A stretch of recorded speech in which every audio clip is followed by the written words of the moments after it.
everyone, I'm Kat, your host for the third episode of I Am Patient's Ask a Doctor series. So our topic for this month is Skin is In. And I'm actually really excited for this topic because I used to struggle with acne when I was younger and I still experience random breakouts from time to time. So we'll be talking about maskne, do's and don'ts of skincare misconceptions, and so much more. So with us today is Dr. Gaile Robredo-Vitas, a board-certified dermatologist with over 7 years of experience. So let's welcome Dr. Gaile. Thank you so much for joining us this evening. Hi, Kat. Thank you guys for inviting me, and I am ready to answer all your questions about skin. Okay, so I'm sure that our viewers are all thrilled to hear all about it. And we actually got a lot of questions, so let's get to it. So many of our followers are curious to know the secret of getting healthy, glowing skin.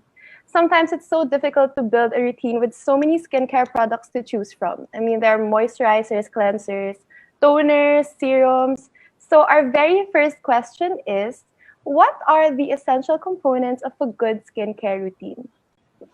Okay, that's very important, Kat, because it starts from there, right? You have to have a sound, solid skincare routine before you add on other things. So for me, the basic or the most basic steps that you need to have in your skincare routine is, of course, number one, having a good cleanser. So for cleansers, we dermatologists normally recommend something that doesn't strip your skin of its natural fatty acids. So especially for the face, maybe something that when you wash your face with, it doesn't feel too tight or dry afterwards. And then something that doesn't irritate the skin. So how to know that? You can see naman in the labels that it says soap-free, or when you actually use it, then you don't feel all those symptoms. Number two, of course, is a non-negotiable for me is using sunscreen. So we all know that the only true anti-aging talaga, meaning the one thing that really prevents aging are sunscreens, provided that you apply them correctly. So how do you find a good sunscreen? I normally recommend looking for something that's broad spectrum, meaning protects against both UVB and UVA, and something that is at least SPF 30. SPF stands for sun protection factor, which measures protection against UVB. And then nowadays, kasi the Japanese and the Korean came up with a measurement for UVA protection. So when you look on your label and you see that it says PA, so that one is a measure for UVA protection. And normally, we recommend anything with a 2 plus signs. And then something that is water resistant. And apart from choosing the right sunscreen, you also have to choose one that you are willing to apply on your face daily. Kasi no matter how good the sunscreen is, if you don't use it naman, then it's useless. And number three is you're supposed to apply the right amount. So if you Google it, you will find that you're supposed to apply 2 milligram per 2 centimeter square of skin, or about 1/4 of a teaspoon for the entire face. Anything less, then you don't get the SPF that is in your product. And then another step that and with sunscreen pala, you have to reapply every 2 to 3 hours between 9 a.m. to 3 p.m. And even more often when you're swimming or you're working out, because the water and your sweat can wash it away. And then third step, I like to recommend moisturizing, but it's not just moisturizing to moisturize, rather applying moisturizers that contain active ingredients that will address your skin issues. Like for example, when you're younger and you're more oily and acne prone, then it should contain ingredients like salicylic acid, niacinamide, benzoyl peroxide. And when you're in the older age group na like me, then maybe some retinoids like retinol, retinaldehyde, and vitamin C as your antioxidant, etc. Okay, wow. So there's actually like less is more, and it's like you have to cater it to your own skin type. So there's really no specific regimen. There's really no specific thing that you have to look for. It's all about how it reacts to your skin. Yes. And with the sunscreen, actually, when I was younger, that's also what my mom told me. And I think it's all about consistency as well, and not forgetting and not getting tamad to do it. Because usually Yes, I think exactly. people do get tamad to do it. Yeah, that's true. Okay, so are there just any specific ingredients we have to look out for that we're not supposed to use on our face? Like really harmful ingredients? Like if we see it, it's an automatic, like, no, don't use this. Are there specific ingredients? I think naman the ingredients that are usually not recommended on the face, you won't actually see them in skincare products. There's a lot of fear mongering go around. I know that a lot of you research on Google, and then you'll read something about avoiding a certain type of product. But actually, you have to remember that the dose makes the poison. Anything naman in excess or anything that you apply that you don't really need can actually do more harm than good. Like, for example, one of the things that is medyo not naman controversial, but something that we advise our patients to limit the use of are, for example, steroids. So they're very good when used correctly. They can treat eczemas, like your irritation and allergies. But if you apply it on your skin when it doesn't need it or too much of it, it can lead to side effects like stretch marks, skin atrophy, broken capillaries. Another thing is, for example, like this whitening ingredient called hydroquinone. So it's actually the gold standard treatment for skin lightening. However, if you use too much of it or use it for long periods of time, it can cause an irreversible pigmentation called ochronosis. So I do think that apart from like what we really consider as toxic and poisonous, none of the skincare products contain them naman. But some of them, when used incorrectly or too much of it, can also do harm. So the best pa rin is to consult your dermatologist Mhm. when you're not sure. Okay, that's true. Thank you. And it's really all about taking things in moderation. Yes. That's true. So, stemming from that, is there a chance that our skin kind of gets like immune to specific products if it's always what we use? Like I have my own skincare regimen. I've been using it for a few years now. Is it true that your skin tends to like get immune and it doesn't work anymore? Actually, Kat, that's a question that I get asked a lot. It's not Yeah. about getting immune to a skincare regimen. It's Mm-hmm. more like your skin changing through the years. So, when you're Oh, younger, your hormones and okay. everything can cause your skin to become more oily and acne prone. So, in that sense, your products can be geared more towards controlling your acne or controlling your oil. And then as you get older, for example, me, as I got older, my skin became more dry. So then Mm-hmm. now, the products that I used to use before don't work anymore. So I shifted now to more hydrating, more moisturizing products. Mm-hmm. And then maybe when I get even more older, I would probably develop more skin laxity, more fine lines, more wrinkles, and I would need products that kind of target those conditions. So Mm-hmm. it's not that your skin gets immune to a certain product or regimen. Mm-hmm. It's just that your skin needs change as you get older. That actually makes so much more sense Yeah. because I used to have skin regimens that stopped working on me as well. So that's really been a question that I've really also wanted to get an answer from. And that makes so much sense. Like, I feel like a lot of our viewers also feel the same way. And I think this definitely gave them some clarity regarding that specific question. And so now I think with the ongoing pandemic, one of the frustrations of many people is maskne. Mm. Yeah. Definitely we have to wear masks every time we go out. That's a must. Yes. And the thing is, a lot of our viewers and a lot of people get so frustrated with getting maskne and they don't really know what Mm. causes it. And they don't know how to prevent it or heal it either. Because if you're going to go out every day, you wear a mask. Mm. Whatever you do the Yeah. next day, you're still going to have maskne. So, Yeah. what exactly causes it and how can we prevent and treat it? Actually, you're right because especially in the beginning, no, towards the middle of the pandemic when we Mm-hmm. started, doing online consultation, Mm-hmm. so many people who never had acne before, started developing acne. And it's really largely because of the mask and even the face shields because some patients Mm-hmm. develop it here. Eh. And it's because so it's mask knee and face shield acne because Oh. anything that is sort of occluded and there's pressure can develop acne. So what are the Mm-hmm. causes? Number one, because of the mask, diba? You wear it like this. And there's like when you breathe in, you breathe out, it builds moisture inside. Mm-hmm. So the moisture that gets trapped underneath your mask makes for a good environment for certain microbes to grow. So usually like some bacteria, some fungi, they like moist environment. So because it's like that, they proliferate, they increase in number. So that's number one. Now, apart from the occlusive environment, the Mhm. friction that you get from the mask, diba, it's nakapatong on your face. When you talk, when Yes. you move, it gets like that.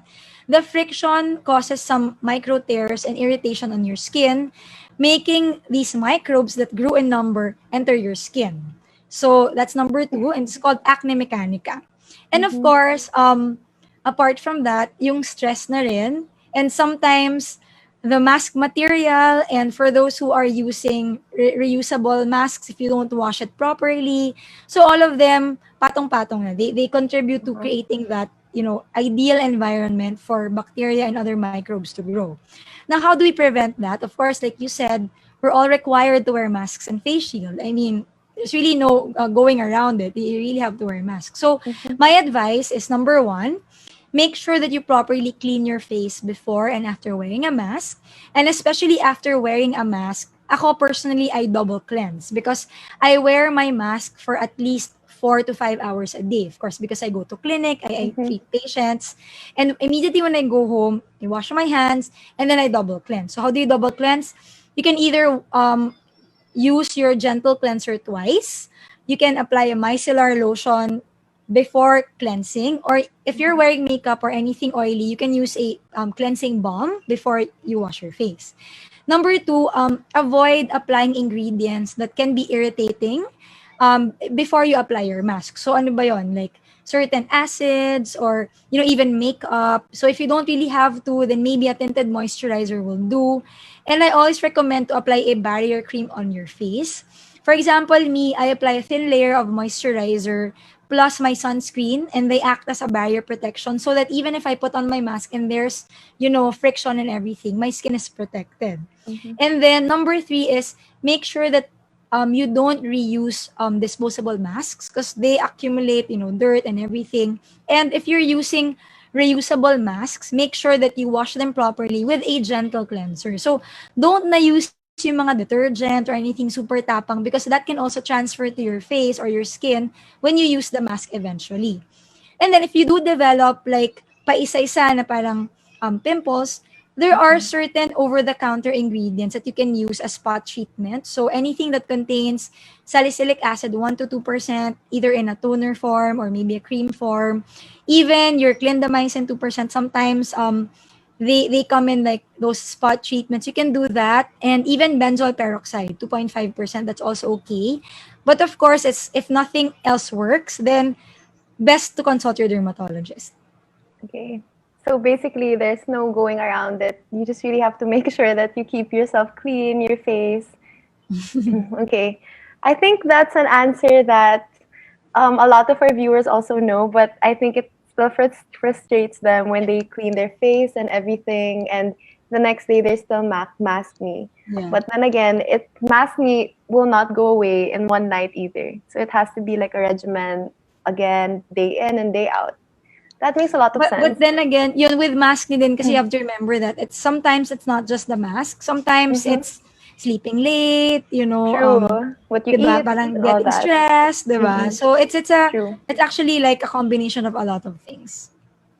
Okay.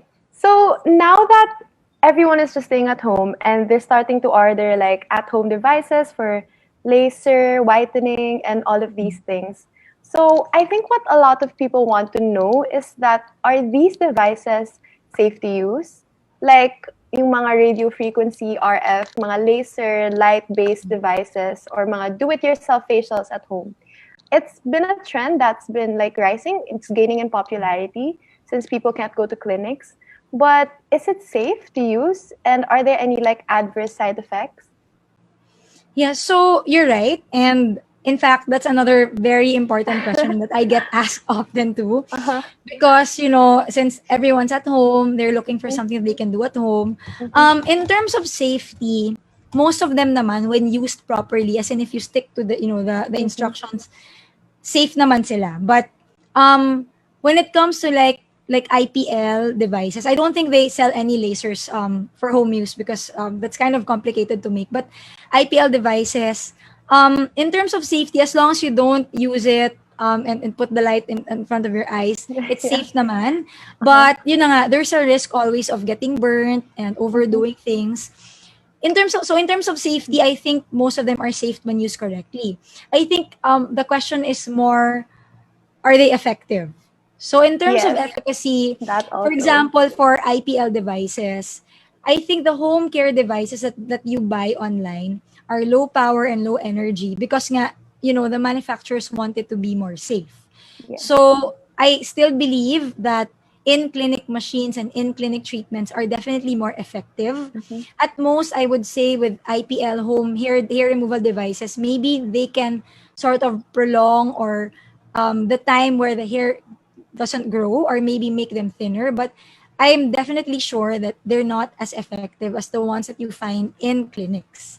And then for RF devices, how RF works kasi is that when you apply it on your skin, you need to achieve a certain amount of, I guess, heat or energy or temperature for a certain number of minutes in order for it Uh-huh. to be effective. So how RF works is that it heats the collagen underneath, parang tricking your body that it's injured so that it makes Mm-hmm. new collagen. So if it doesn't reach that temperature, the target temperature that we want, which is about 42 to 45 degrees when you measure with a gun, then the most that it can do is improve circulation and make it a relaxing treatment, but not really to stimulate collagen remodeling. So it's Oh. important to understand how these things work. And it's not just Mm-hmm. RF and the IPL. Diba?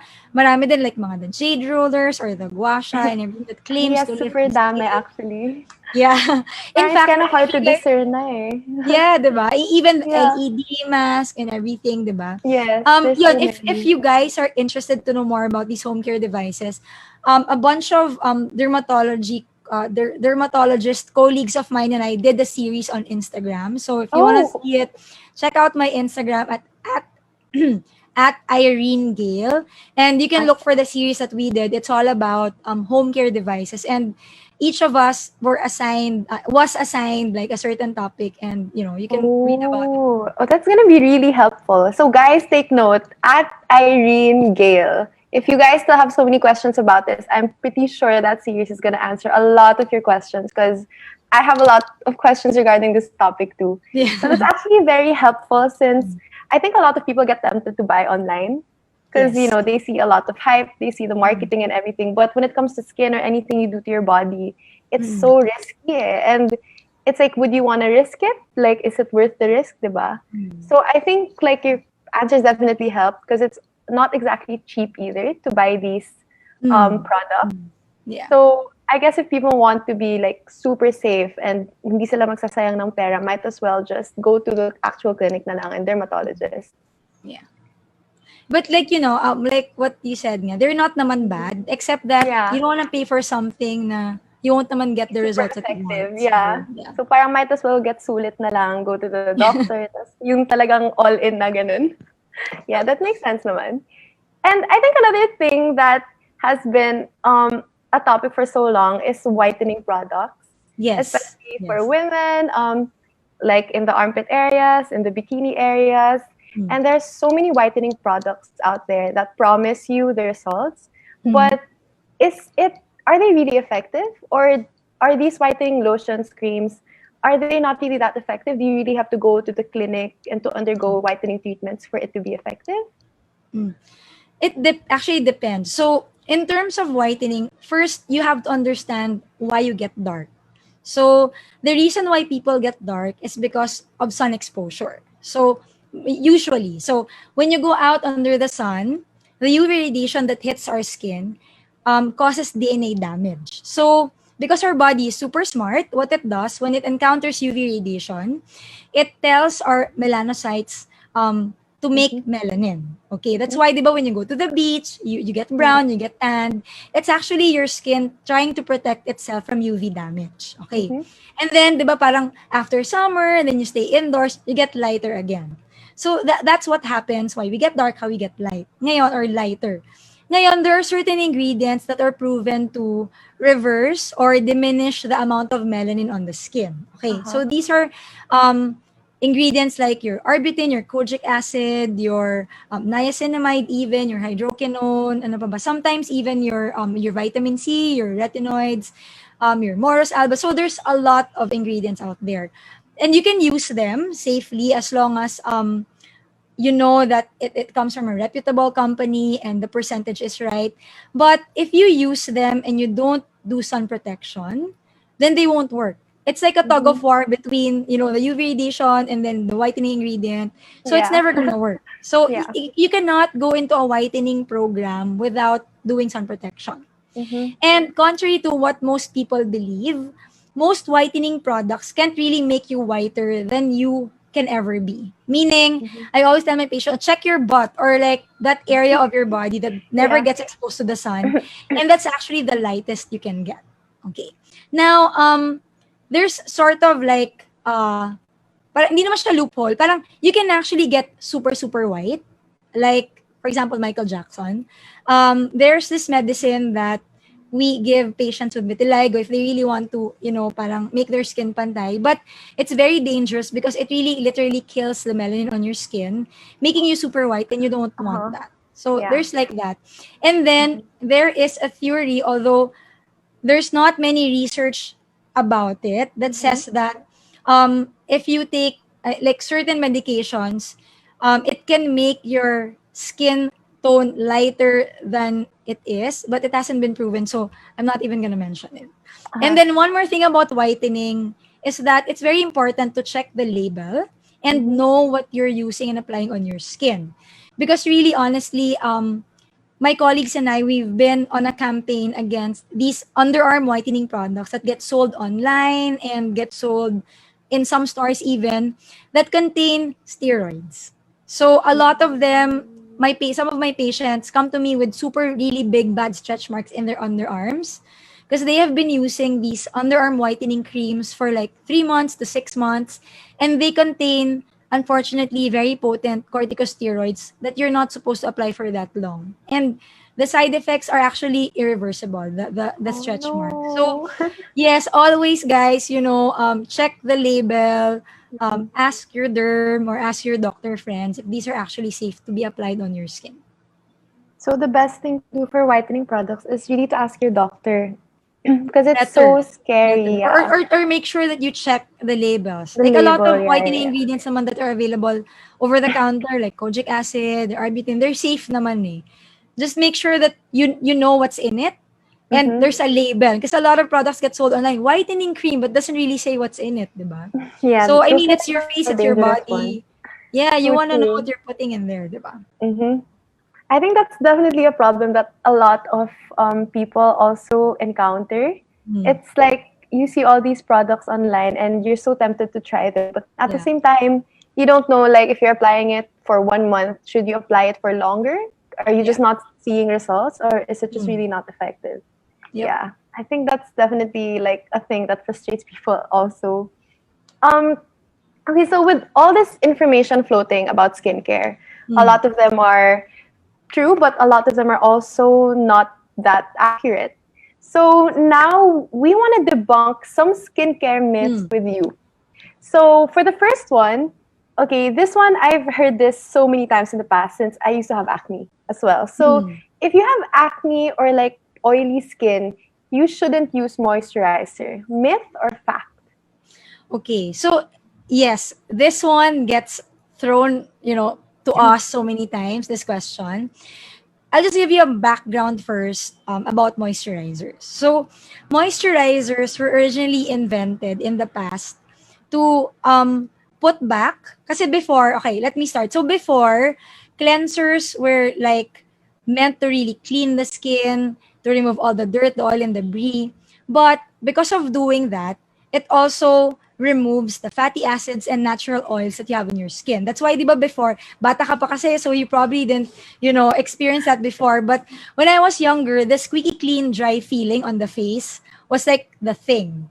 Parang if you don't get that dry, squeaky feel, it means that your skin is not clean. So, Mm-hmm. but in doing so, when using those kinds of cleansers, you strip away all the moisture, all the oil on your skin. Mm. And so that's why moisturizers were invented. So, moisturizers were meant to put back or return all the fatty acids and oils that were removed from your face after cleaning. Mm-hmm. But because of advancements in technology and a better understanding of how cleansers should be, parang most cleansers now leave your fatty acids intact and they don't leave your skin dry. So Mhm. moisturizers nowadays have evolved to much more than just moisturizing, but also delivering certain ingredients to your skin, like anti-aging ingredients, anti-acne ingredients. So in that sense, I don't think that just because you have acne prone or oily skin that you can't use moisturizers anymore.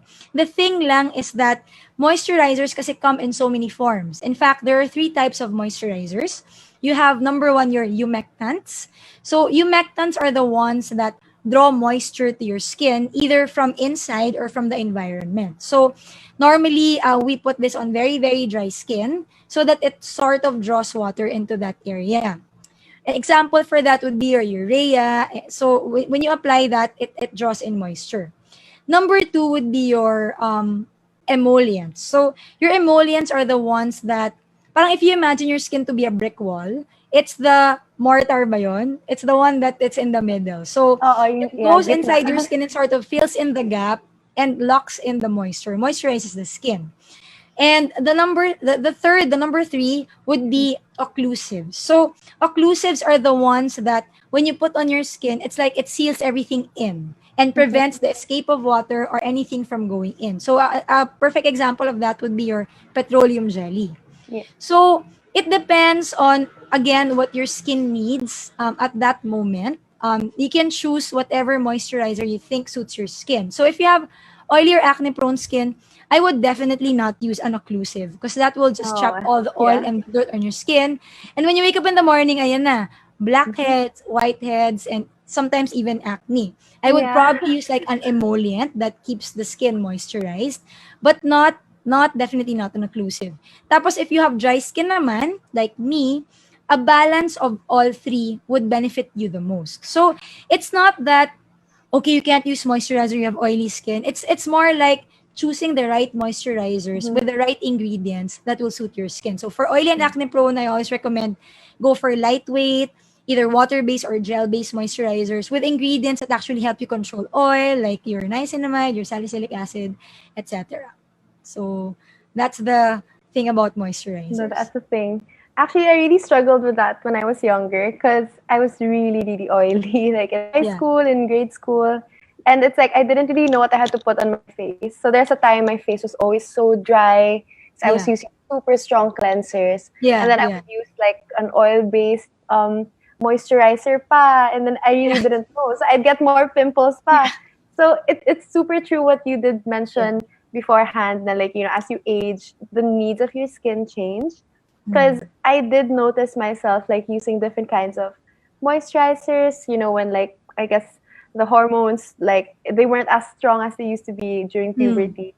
I Mm. noticed the changes and all that. So yeah, that's very important because moisturizer is something that acne prone people are so scared to use. Yeah. But in Yeah. reality, it's not bad for them. Like they still do need it. It's just what kind.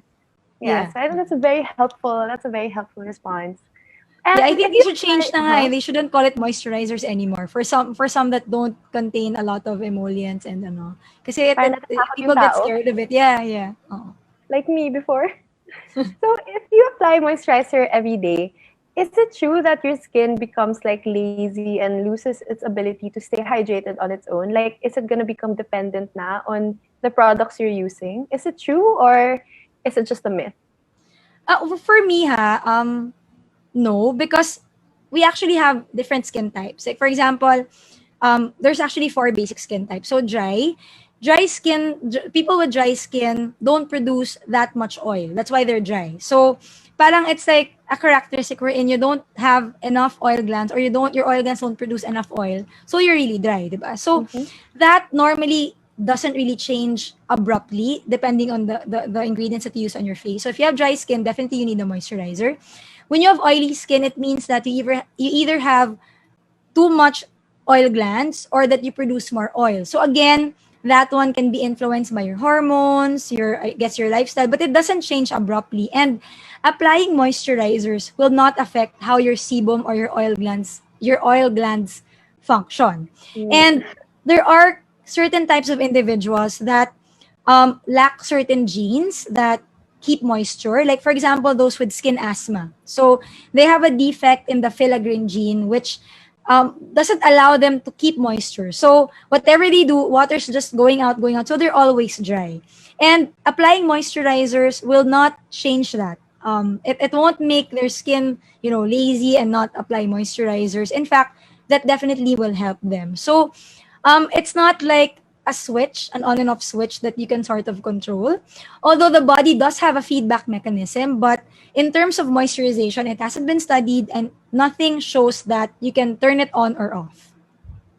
Okay. So With it's not a moisturizers, at least. yes, With yes. moisturizers. That makes sense. That does make sense. Because I think a lot of people are scared now once they start using a product. I need to forever use this. Parang, I think Yeah, that's what no, no, people, no. yeah, hindi naman good. So since we're on the topic of like having oily skin, is it true that if you eat certain foods like peanuts, chocolates, you know, there are specific kinds of food that people say, oh, if you eat that, you're gonna get pimples the next day. Like, is that true? Does it really affect, your skin's ability to produce oil and for you to have like acne? Or is it just another myth? I was told that when I was younger. Me Kasi every also. time I would get a pimple, ayan, you ate na naman kasi chocolates. Ayan, nag-overload ka na naman ng Yeah, peanuts. same, Okay. same. So there was actually a study, actually quite a few studies that tried to prove or disprove these theories. And Mhm, what they found out was that certain types of food, specifically food high in refined carbohydrates and sugar, mhm, can exacerbate existing acne. So it's not something that causes you to have acne. Like for example, ikaw, you have clear skin and then you ate a lot of sugar or carbohydrates. Then the next day you'll have acne. That's not how it works. The theory is that when you eat food high in sugar, refined sugar, and carbohydrates, it causes a spike in our insulin level, which is a hormone that controls how sugar is being packed in the skin. And with the increase in insulin hormone comes an increase in another hormone, which triggers increase in oil production. So in those who are acne prone and with existing acne, that can make it worse. But it's not like a causative factor. It doesn't mean that if you don't have acne, you'll suddenly have acne if you eat that. mhm, Another study that they found a correlation with is dairy. So dairy, specifically milk. So in those individuals that consume a lot of milk, that can exacerbate again existing acne. And then the study on chocolates, they couldn't determine whether it's because of the milk and the sugar in the chocolate or the chocolate itself. So based on the more recent studies I've read, it's mostly due to the milk and the sugar and not the chocolate itself. And when it comes to other types of food, they say that food rich in omega-6, which is mhm, which is a pro-inflammatory food, versus your omega-3, which is an anti-inflammatory food. If you mhm. eat more omega-6, it can exacerbate again existing acne. So what are the food rich in omega-6?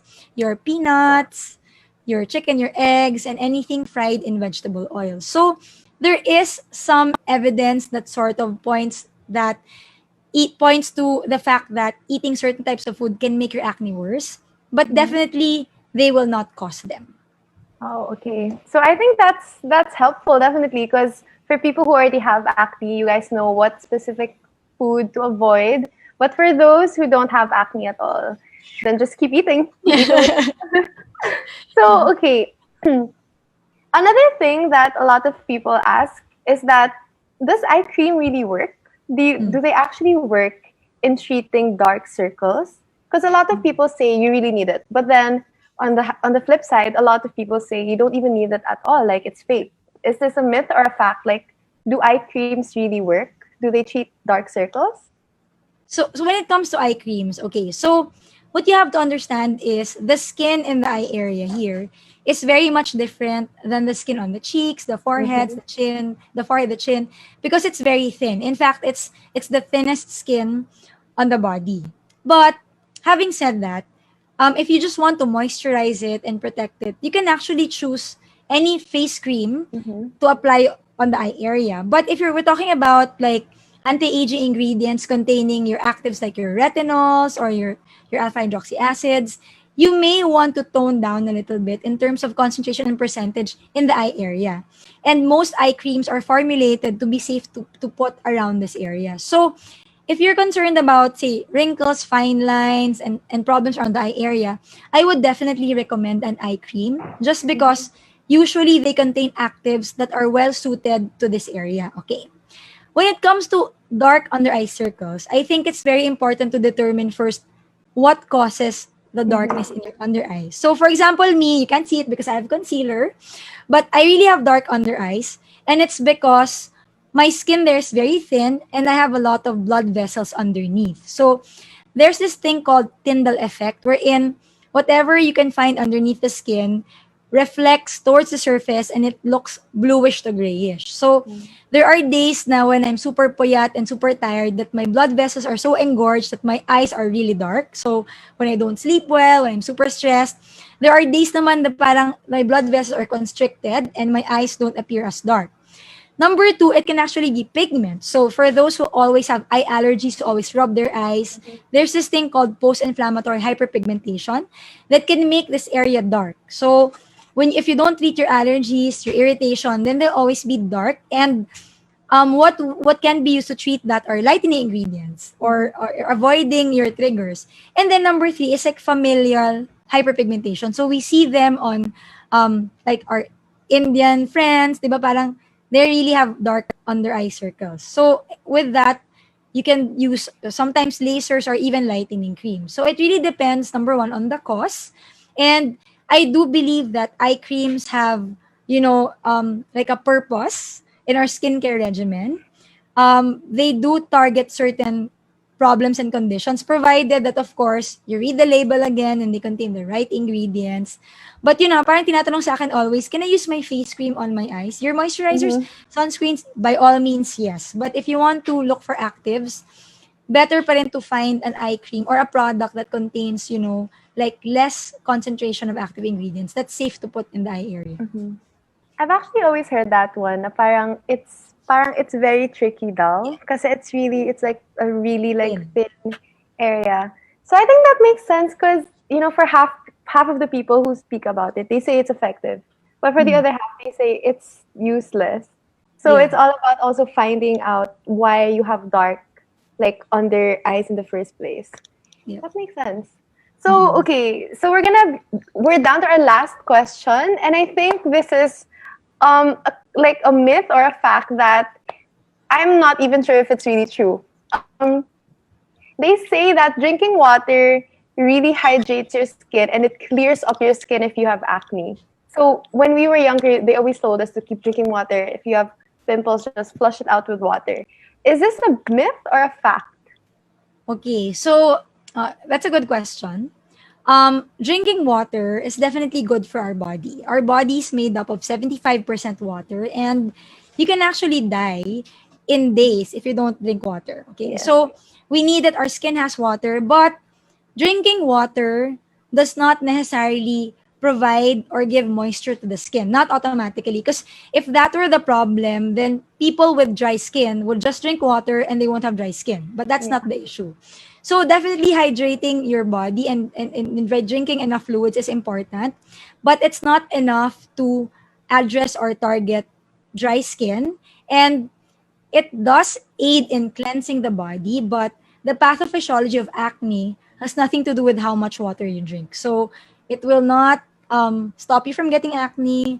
It will not make you have acne if you don't drink enough water. So yeah, it's a different process. But drinking enough fluids is very important for you as a whole or in general. That's probably like the biggest myth of all time, because I think everybody grew up believing that water clears up your skin. I believed that when I was young. So I was chugging water because I used to have acne. So that's actually our last question for today. Thank you, Dr. Gaile, for sharing your knowledge and expertise on the topic. Before we conclude, maybe you have some final words for our viewers. And based from our live, we actually have a few questions. Right now we have 4 questions. If it's okay with you to ask? Okay. Yeah, of course. Go ahead. The first question is, do I need to wear sunscreen indoors? Well, okay, so sunscreen protects us both from UVA and UVB. So a lot of people feel that, oh, I'm indoors naman, I'm not exposed to the sun. Maybe I don't need to apply sunscreen. But what you have to remember is that windows in our houses only block UVB.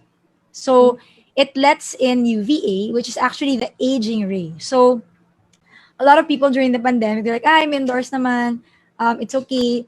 But then they come to me and they're like, oh, Doc, I have pigmentation. I'm like, did you apply sunscreen when you were at home?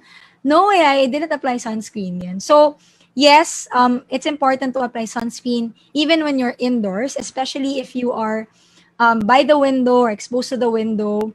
And good question, because I'd like to use this opportunity to educate everyone about blue light, because I know that it's like parang trending topic now It is. is It is. parang fear mongering. We call it fear mongering against blue light. So there is a study that shows that our gadgets emit blue light. Okay, so they emit blue light. They say that it's bad for the skin, it's bad for the eyes. So it is true that our gadgets, our laptops, or our phones, it emits blue light, but it's very weak. So blue light is considered visible light. So high energy visible light, which is also emitted when we go outside because there's light. And what was proven to actually protect against it is or are tinted sunscreen. So it's the tint that actually protects against blue light. It is said that excessive and prolonged exposure to blue light in whiter skin types can cause redness, whereas in darker skin types can cause pigmentation. So ako, because in my practice, I've seen a lot of young patients who work in at night, parang in call centers, and they're exposed to like computer screens all night, and some of them do develop pigmentation. So if you want to be safe indoors, apply at least something with tint. So it can be a tinted moisturizer, tinted sunscreen, or a tinted foundation, and that will protect you against blue light. But understand that they say that 15 minutes of exposure under the sun, the blue light that you get from that is equivalent to like how many days of being in front of your phone. So it's really not something that is very strong. But for patients with pigmentation problems, I still advise that they use antioxidants and tinted sunscreens or moisturizers when indoors or when in front of a computer screen. So it's just better to be safe than sorry later on. Yes. So, is it true, for a second question, is it true that sleeping late or not getting enough sleep causes acne? Yes, so that can exacerbate again existing acne, because when you don't sleep or when you sleep late, it causes a spike in your hormones, which again can stimulate your oil glands to produce more oil, which can make your acne or acne prone skin develop acne. But again, it doesn't cause it, because me, I'm always puyat. I sleep like at 2 a.m. and lucky for me, I don't develop acne. So it's Hindi not a halata. causative factor. But it can make your existing acne lesions Yeah, worse. gets. Okay. So it is true for those who already have acne. Yes. So they really need to sleep early. That used to be me. So does waxing or shaving have bad effects on the skin? Like, is it also true that, shaving your underarms, bikini area, is it true that it darkens the skin in those specific areas? So when you shave, remember it's a blade, diba? So it scrapes your skin.